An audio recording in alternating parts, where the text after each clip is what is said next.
সম্মানিত দর্শক শ্রোতা, বছরের শ্রেষ্ঠতম দিন আরাফার দিন আমাদের দোরগোড়ায় দাঁড়িয়ে আছে।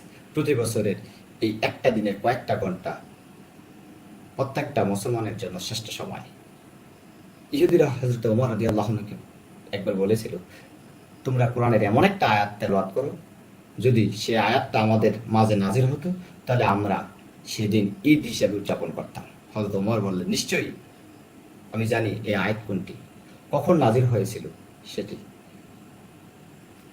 যেদিন এই আয়াতটি নাজিল হয়েছিল সেদিন আমি রাসূল করিম সাল্লাল্লাহু আলাইহি ওয়াসাল্লাম সাথে এসেছিলাম, সেটি হচ্ছে আরাফার দিন। সে আয়াতটি হচ্ছে সূরা মায়েদার ৩ নম্বর আয়াত। আজ আমি তোমাদের জন্য তোমাদের দিনকে পূর্ণ করে দিলাম, তোমাদের প্রতি আমার অবদান সম্পূর্ণ করলাম এবং ইসলামকে তোমাদের জন্য দিন হিসাবে পছন্দ করলাম। আরাফার দিন মূলত হজের দিন।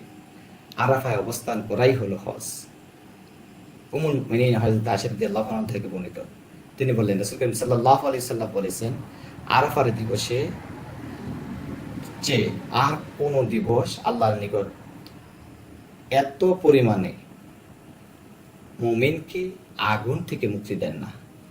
এদিন তিনি নিকটবর্তী হন এবং ফেরেশতাদের নিকট মানুষের জন্য গর্ব করেন।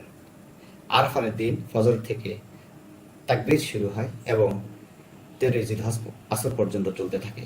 আল্লাহু আকবার, আল্লাহু আকবার, লা ইলাহা ইল্লাল্লাহু, আল্লাহু আকবার, আল্লাহু আকবার ওয়া লিল্লাহিল হামদ। আরাফার দিন যে ব্যক্তি নিজের কান, চোখ ও জিহ্বাকে হেফাজত করবে তাকে ক্ষমা করে দেওয়া হবে। সর্বোত্তম দোয়া হলো আরাফার দিনের দোয়া। সর্বোত্তম দোয়া হলো আরাফার দিনের দোয়া।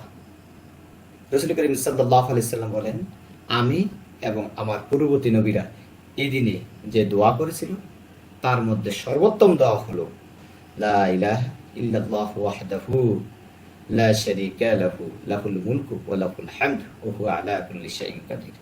সুপ্রিয় দর্শক শ্রোতা, আসুন আমরা এই আরাফার দিনে বেশি বেশি করে দোয়া করি, রাসূল করিম সাল্লাল্লাহু আলাইহি ওয়াসাল্লামের উপর দরুদ পাঠাই, ইবাদত বন্দেগী, কোরআন তেলাওয়াত, নফল নামাজ সহ এই দিনটাকে আমরা উদযাপন করি। আল্লাহ রাব্বুল আলামিন আমাদেরকে এই দিনের যথাযথ আমল করার তৌফিক দান করুন। আমিন। আসসালামু আলাইকুম ওয়া রাহমাতুল্লাহি তাআলা ওয়া বারাকাতুহু।